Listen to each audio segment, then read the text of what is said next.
Hola amigos y amigas, soy el biólogo Leonardo López y el día de hoy vamos a terminar de ver la unidad 5, evolución de nuestro curso de biología para examen de ingreso a universidades nacionales. Entonces, ya vimos cuáles eran las distintas teorías del origen de la vida, de cómo surgió la célula eucarionte, ya vimos las distintas teorías para la evolución y cuáles son las evidencias que tenemos de ellas.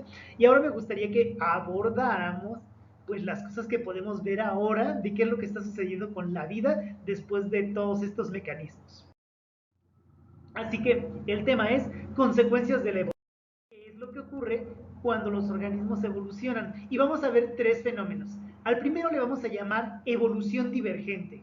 Imagina organismos que tienen un mismo origen, pero con el tiempo se van convirtiendo en especies distintas y que podemos observarlas morfológicamente, es decir, de su forma, de su cuerpo, la anatomía que tienen es distinta. A ese tipo de especies les vamos a llamar evolución divergente. Por ejemplo, una especie que se convierte en la especie A, B y C. Por ejemplo, puedes ver cómo en las extremidades delanteras de los humanos, los murciélagos y los delfines se conservan los mismos huesos, el húmero, el cúbito, el radio, los carpos y los metacarpos. Bueno, esto es porque todos debemos venir de algún origen común, tener un ancestro común entre todos nosotros, a pesar de que unos caminamos en tierra, otros viven en el agua y otros en el aire. ¿Te das cuenta? Estas evidencias anatómicas les llamaríamos órganos homólogos, porque tienen un mismo origen, pero tienen una distinta opción.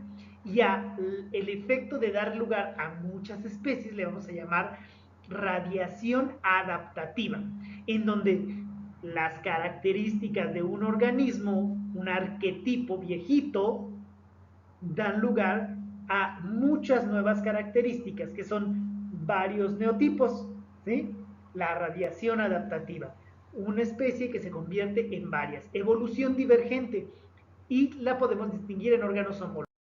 También pueden ocurrir cosas distintas, como por ejemplo evolución convergente. A través de miles y miles de años o cientos y miles de generaciones, organismos de orígenes distintos u órganos dentro de los organismos distintos dan lugar a la misma característica. Por ejemplo, cuando tres especies distintas, A, B y C, terminan con la misma forma hidrodinámica. Por ejemplo, los escarabajos de Tíside, que son escarabajos acuáticos que agarran esta curvatura para presentar la menor resistencia al agua, los tiburones, que son peces cartilaginosos, y los delfines, que son mamíferos acuáticos. ¿Te das cuenta cómo órganos análogos dan lugar a evolución convergente? Es decir, llegan a la misma solución. Es como los ojos del humano y los ojos de los pulpos, que ambos tienen la capacidad de eh, enfocar y regular la cantidad de luz, y ambos están formados por un tapete de células receptoras, pero mientras que los ojos de los humanos tienen un origen nervioso, los ojos de los pulpos tienen un origen epidérmico. Es decir, mientras que nosotros en los nervios, en los pulpos de la piel. Y los órganos análogos, cuando por ejemplo dos órganos desempeñan la misma función pero tienen una constitución anatómica diferente. A mí en particular me gustan los que tienen que ver con la coevolución. Por ejemplo, la longitud de estas orquídeas fue encontrada por primera vez en Sudamérica por el Baron Humboldt, que la describió, y desde ese entonces dijo, bueno, para que una flor como esta exista con un nectario tan largo, debe existir una mariposa que tenga un aparato succionador, una trompa lo suficientemente larga para llegar hasta el final. Desgraciadamente en toda su vida nunca la alcanzó a ver. Sin embargo, muchos años después, decenas de años después, alguien fue capaz de tomar la fotografía de esta mariposa, de esta polilla nocturna, polinizando a la flor. ¿Y qué creen? Justamente tenía ese hocico tan largo. Bueno, el hecho de que para sobrevivir esta orquídea solamente pueda ser polinizada por esta especie de palomilla es el tipo de acción a la que le podemos llamar coevolución.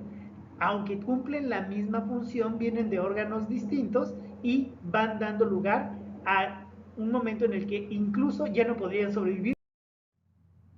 Y las adaptaciones que dan lugar a la evolución pueden ser de tres tipos. Pueden ser morfológicas, fisiológicas o etológicas. Esto quiere decir en la forma del cuerpo de los organismos, en cómo funciona por dentro y cómo interactúa con el exterior, y en cómo se comporta, ya sea con otros organismos o con los organismos de su misma especie. Este tipo de adaptaciones son distintas si los organismos viven en ambientes estables o en ambientes cambiables. En ambientes estables, las características que funcionan tienden a conservarse, mientras que en ambientes cambiantes se impulsan los cambios para que la evolución encuentre la forma más apta a esos cambios.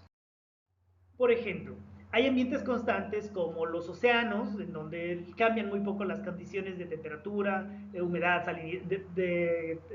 salinidad, presión, ¿sí? En donde las especies que están bien adaptadas se contienen y se mantienen vivas con formas originales muy parecidas a las que se conocieron en periodos previos de la evolución. Por ejemplo, de las cazuelitas, este organismo reciente que conocemos hoy es muy parecido a los fósiles que conocemos incluso desde el Cámbrico, o sea, cientos de miles de años de evolución. Y sin embargo, se conservan las formas porque les permiten sobrevivir y reproducirse. O plantas que también son consideradas fósiles vivientes, como el ginkgo biloba, que actualmente se utiliza porque tiene la posibilidad de presentar ciertos nutrientes y ciertas actividades que tienen valor médico y se cultiva mucho. Pero bueno, la ventaja es que las hojas de estas flores, de estos árboles y las frutos son muy parecidas a sus fósiles. Es decir, han cambiado muy poco. Les llamamos fósiles vivientes. Existen adaptaciones a ambientes cambiantes en donde las especies no sufren cambios que no sufren cambios genéticos, pues no se pueden adaptar y se extinguen. Por ejemplo, en este caso a mí me gustaría llamar mucho la atención sobre las vaquitas marinas. Las vaquitas marinas son un organismo endémico de México, no se encuentran en ningún otro país. Y las vaquitas marinas están adaptadas para vivir exclusivamente en el Mar de Cortés, cerca de la península de Baja California. Y estos organismos son súper especiales porque están adaptados exclusivamente a las características de donde están. No pueden vivir en otras partes. Y si no son capaces de cambiar rápidamente, corren el riesgo de extinguirse. También les pasa, por ejemplo, a organismos que dependen mucho de las características del medio. Por ejemplo, tú sabes que los anfibios se llaman anfibios porque tienen la opción de vivir en zonas con agua y zonas secas. Por ejemplo, para reproducirse, todos requieren de agua. Y si las condiciones de salinidad, pH, temperatura o disponibilidad de agua varían, se ven amenazados y pueden morir. De hecho, gran cantidad de especies de anfibios están amenazados, y el hecho de que sean tan sensibles a esas características hace que algunos investigadores propongan que sean utilizados como indicadores, especies indicadoras que si desaparecen probablemente nos estén anunciando que algo esté funcionando muy mal en el ecosistema. Las adaptaciones morfológicas que se pueden dar son tan impresionantes como estas. Por ejemplo, la forma de las células de la jirafa se endurecen tanto que les permiten arrancar hojas de los árboles a pesar de que estos tengan espinas muy duras y puntiagudas. Es una adaptación morfológica. Existen adaptaciones morfológicas que le permiten a los animales, como esta polilla, confundirse con su entorno, especialmente con entornos inertes. A este efecto se le llama cripsis. O existen animales como esta serpiente coralillo, que con sus colores vivos, rojo y amarillo, señalan de inmediato a todas las que están alrededor: soy venenoso, ten cuidado conmigo. E incluso existen efectos como el del mimetismo, donde una especie falsa coralillo imita los colores de la especie venenosa para que otros organismos no le hagan daño. Existen adaptaciones fisiológicas, por ejemplo, características de cómo funciona el cuerpo que le permiten a organismos como el tiburón toro vivir en agua dulce, y que cuando sube el agua cambian su función fisiológica para que en el agua más salada del mar puedan seguir sobreviviendo. Y esto les permite encontrar hábitats que normalmente no estarían disponibles para otros tiburones. Existen adaptaciones de comportamiento, como por ejemplo, los ñus que migran de la llanura africana para encontrar alimento, lo hacen siempre en cierta temporada y son devorados por los eh, depredadores cuando pasan por ahí. Pero estas adaptaciones etológicas, es decir, estos comportamientos codificados en sus genes, les permiten seguir la variación de diferentes zonas en donde van teniendo alimento en diferentes partes del año para moverse a lo largo del continente. Así que, como efecto de la evolución, lo que tenemos es una amplia biodiversidad. La gran variación de formas de vida que están sobre el planeta le llamamos vida, diversidad. Y gracias a Carlos Linneo, tenemos la forma de clasificarlos en un sistema que se llama el Sistema de Clasificación Taxonómica Binomial de Carlos Linneo. Apréndete el nombre porque este es muy importante. Gracias a los hallazgos de Carlos Linneo, tenemos 3 características que nos permiten clasificar a todos los seres vivos sobre la Tierra. El sistema de clasificación taxonómica de Carlos Linneo es jerárquico, binomial y latinizado. Jerárquico significa que está organizado por niveles. Binomial significa que con un nombre compuesto de 2 características, el género y la especie, le puedes dar nombre a todas las especies sobre la faz de la Tierra. Y latinizado, utilizó el latín como una lengua muerta para que fuera estuviera escritos los nombres en una lengua que ya no cambie con el uso de las personas, sino que todos los científicos en la Tierra pudieran referirse a lo mismo utilizando las mismas palabras. Cuando Carlos Linneo publicó su Sistema Natural en 3 reinos de la naturaleza según las clases, órdenes, géneros y especies, con características y diferencias, sinónimos y lugares, explicó las reglas con las que iba a clasificar a todo lo vivo y a todo lo inerte. Y una de las cosas interesantes es que tenía estas 3 características. Era jerárquico, podía clasificar en distintos niveles. Era binomial, tenía 2 nombres que formaban el nombre científico, el nombre del género y el nombre de la especie, o el epíteto genérico y el epíteto específico. Y por supuesto, para darle la posibilidad de saber quién lo había descrito, tenían las siglas de del autor. En el caso de Linneo, todas las especies descritas por él tienen la letra L. Y debían estar en un idioma que no cambiara con el uso y con el tiempo. Entonces decidió que este idioma sería el latín. ¿Qué es lo que logró? Y esto es interesante. Cuando Linneo propone su sistema de clasificación binomial, pues creíamos que todas las especies eran iguales y no cambiaban a lo largo del tiempo, y entonces la idea fue empezar a separarlos por los que eran iguales y los que eran diferentes, en una especie de cajas de categorías, y a esas categorías las llamó niveles.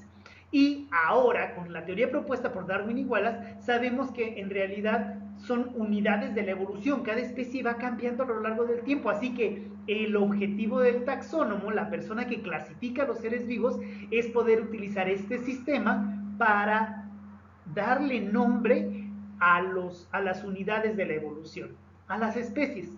Ahora, quiero que pienses en este gráfico. Piensa en todas las plantas, el reino de las plantas, más de 275,000 especies, de las cuales podemos pensar en el filum Tracheophyta, que nos incluye aproximadamente 1/4 de especies. De esos, el orden Angiospermas, es decir, las plantas con flores, aproximadamente 235,000 especies. De ellas, el orden Rosales, que contiene aproximadamente 18,000 especies. De ellas, la familia Rosácea, con 3,500 especies. Y de esos, solamente las que son del género rosa, aproximadamente 5,000 especies. Y de esos, Rosa gálica es la que conocemos. Puedes ver cómo los distintos niveles nos ayudan a reconocer hasta que llegamos a un nivel tan específico que le podemos dar un nombre único a cada especie. Esa fue la genialidad del sistema de clasificación binomial de Linneo. Ahora, con el hallazgo de Darwin y Wallace, de que la vida evoluciona y cambia, también empezamos a buscar mejores formas de clasificar a la vida. Y una de las cosas que ocurrió es que ahora queremos una exigencia que es bien importante, que la clasificación que tenemos en la vida respete incluso su historia evolutiva.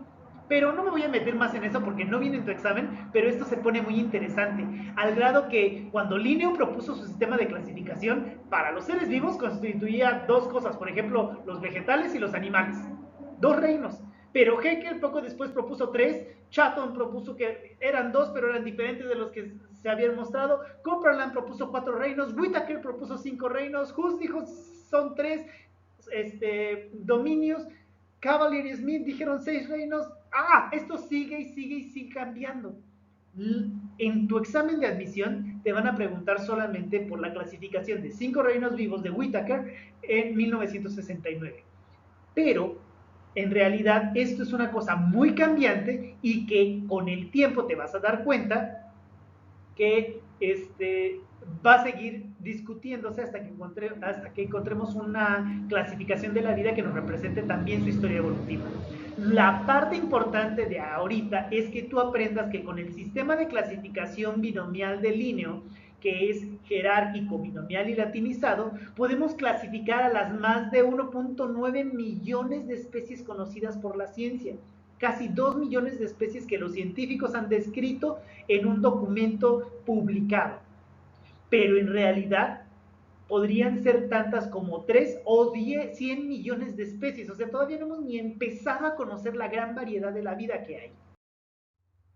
Así que vamos a ver cómo ocurrió. Para 1886, Haeckel propuso que había tres reinos, ya no los dos que decía Linneo, plantas y animales, sino que Haeckel reconoció que debía haber una rama de los vegetales, una rama de los animales y una rama de los organismos protistas. ¿Te acuerdas de los protistas? Células eucariotas unicelulares, pero que ya eran muy diversos, ¿ok? Pequeños animalitos microscópicos, fantástico.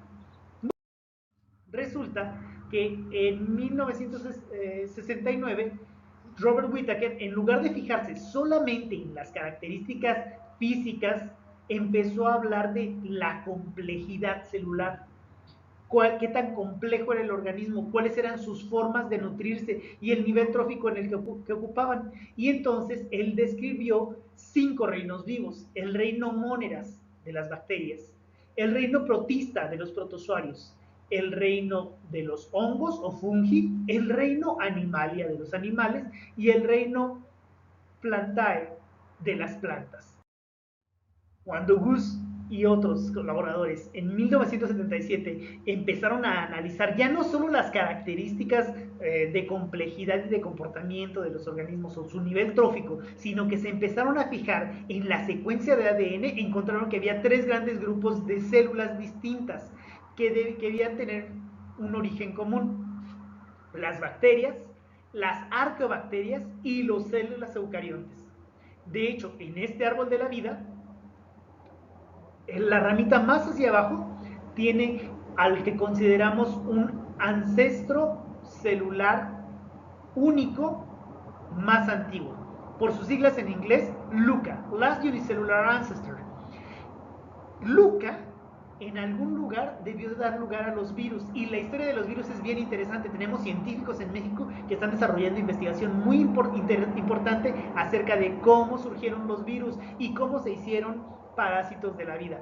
Eso te garantizo que va a dar mucho de qué hablar en los siguientes años y va a proporcionar mucho trabajo para nuevos científicos, entonces vale la pena trabajarlo. Gus aportó entonces que había 3 grandes dominios en los que se podían acomodar los 5 reinos de la vida, y normalmente suele ser pregunta de examen. Entonces, ¿qué es lo que quiero que aprendamos a pensar? Estoy seguro que conoces organismos que tienen características similares. Pongamos, por ejemplo, ¿tú sabes qué es un animal? ¿Sí? Bueno, un animal lo podemos pensar rápidamente: se come a otros, no hace fotosíntesis, tiene células eucariontas del filum chordata, es decir, tiene un sistema nervioso central y un cerebro, de la clase Mammalia. es decir, que alimenta a sus hijos por mamas y tiene desarrollo embrionario, presenta pelos, ¿ok? Del orden carnívora, que específicamente está diseñado como un depredador, de la familia Felidae, que además tiene ciertas características. Tú puedes pensar en las garras, en los ojos, en la disposición de los huesos, en los bigotes, ¿sí, verdad? Del género Panthera. Ya te van a salir algunas características, ¿verdad? Ya estás pensando algunas. De la especie Panthera leo. Creo que tú lo puedes conocer. ¿Te diste cuenta cómo fuimos utilizando las características para irnos acomodando en distintos niveles? Esto es bien interesante. Por ejemplo, en un continente está Panthera leo. En Asia está Panthera tigris. Seguro que conoces su nombre tradicional. En América está Panthera onca. Si te fijas, los tres comparten el nombre genérico, Panthera, Panthera, Panthera. Pero existen cada uno distinto. Dentro de la familia Felidae encontramos, por ejemplo, otro género que tú puedes conocer, el Felis. Por ejemplo, Felis catus, el gato doméstico. O incluso Lynx, el lince. En México tenemos a Lynx rufus. Entonces, no sé si te puedes dar cuenta, este sistema de información lo que nos hace es que no solamente acomoda en niveles a los organismos por similitudes y diferencias, sino que además nos aporta información de ellos. Si tú hubieras vivido toda tu vida en América y llegaras por primera vez a África y ves a Pantera león, de inmediato tu referencia te llevaría a decir, si tenemos el que es del género Pantera, tiene todas estas características, tiene todas las características de la familia Felidae, tiene todas las características del orden carnívora, tiene todas las características de la clase Mammalia, todas las características del filum Chordata y todas las del reino Animalia. Nos ayuda no solo a identificar específicamente a cada organismo con un solo nombre, sino que además nos hace referencia a toda la información común a su historia evolutiva. Así que uno de los objetivos más importantes de la taxonomía es que nos permite reconocer, describir y dar nombres a las especies y a los taxones superespecíficos. Así que si tú te puedes imaginar los tres dominios, el reino, el filum, la clase, el orden, la familia, el género y la especie, te puedes dar cuenta que es como cajitas de información que adentro tienen cajitas de información, que adentro tienen cajitas de información, y a eso le llamamos niveles taxonómicos. Dominio, reino, filum, clase, orden, familia, género y especie. Excepto quizás en el nivel de clase, que en el reino de las plantas se llama división. Los otros objetivos de la taxonomía son reconstruir la historia evolutiva de los organismos, es decir, nos ayudan a entender cómo fue que surgieron. Y lo que tratamos de hacer en esas cajitas es que además respeten su historia evolutiva, que cada uno de esos niveles nos represente en un momento en el que el árbol de la vida se fue abriendo, dando lugar a radiaciones adaptativas que crearon a nuevas especies. Así que, para entender nuevamente este sistema de clasificación binomial como un sistema de información que nos permite recuperar la historia evolutiva de los organismos, podemos ver que cada una de las cajitas nos va diciendo cómo se fue dividiendo el árbol de la vida para dar lugar primero al dominio eucaria, es decir, con células eucariontas, al reino animal, de organismos que tienen mitocondrias, que son heterótrofos, que del filum Chordata, es decir, que tienen espina dorsal, del subfilum Vertebrata, que protegen esa espina dorsal con huesos internos, esqueleto interno, de la superclase Tetrápoda, que además tienen 4 extremidades, es decir, sin contar a los peces, de la clase Mammalia, es decir, organismos que tenemos glándulas mamarias para alimentar a nuestras crías, tenemos desarrollo embrionario interno y pelos cubriendo todo el cuerpo, del orden primates, que llegamos a caminar con extremidades, ¿cómo se llaman?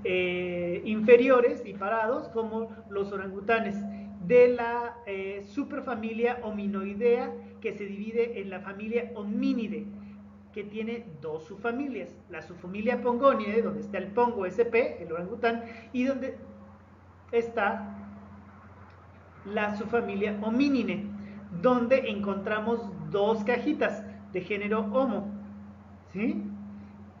Y el género Australopithecus.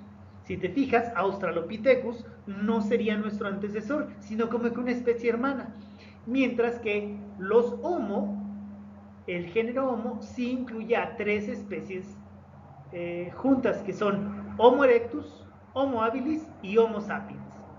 Ahora, si te das cuenta, las cajitas nos reúnen no solamente semejanzas y nos separan diferencias, sino que además nos dicen que los que estamos dentro de una misma cajita compartimos un origen común.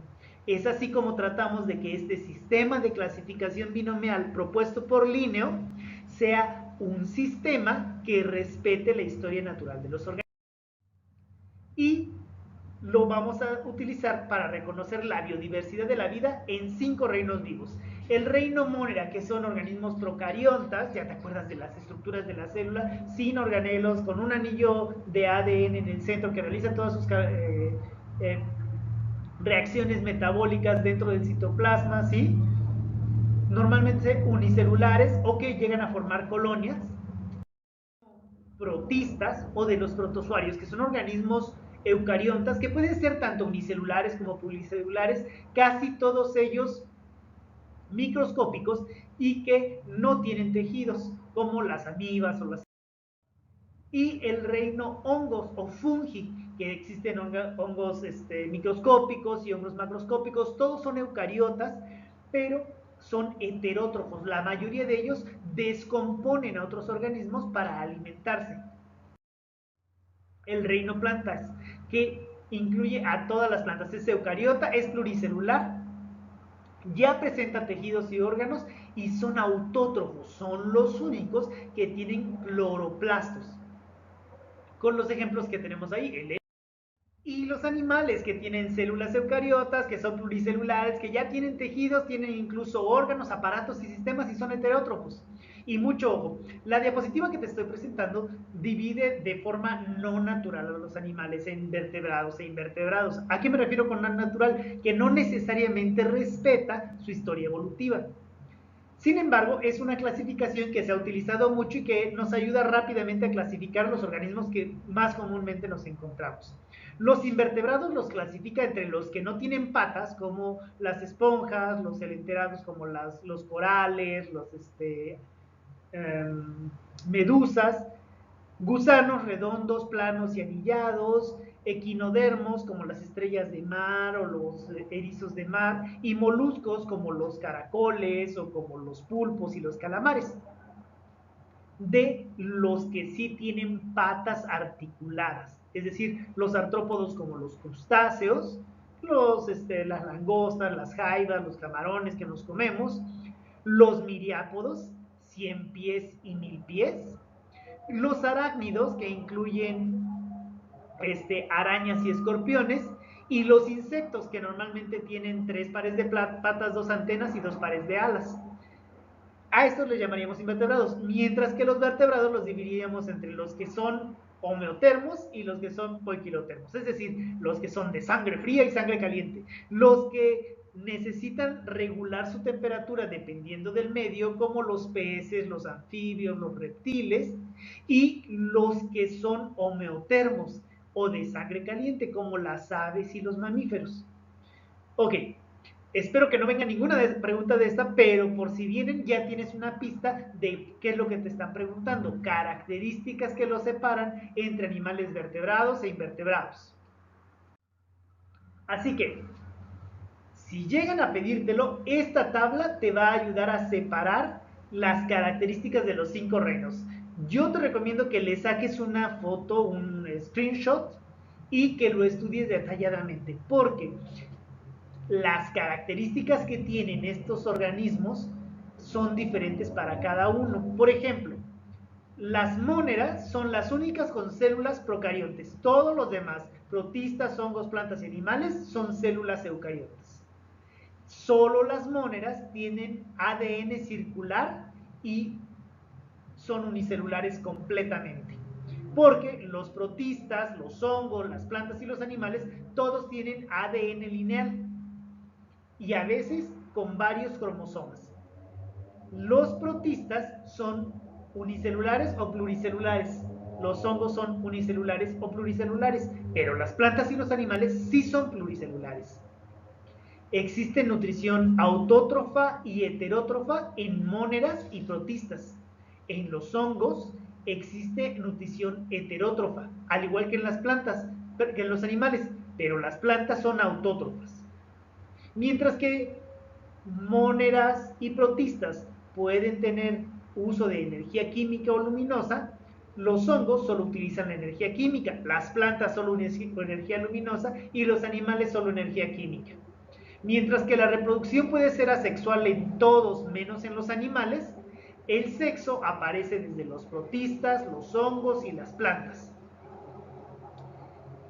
Mientras que no existen tejidos diferenciados en las móneras, los protistas y los hongos, en las plantas y los animales sí existen tejidos diferenciados.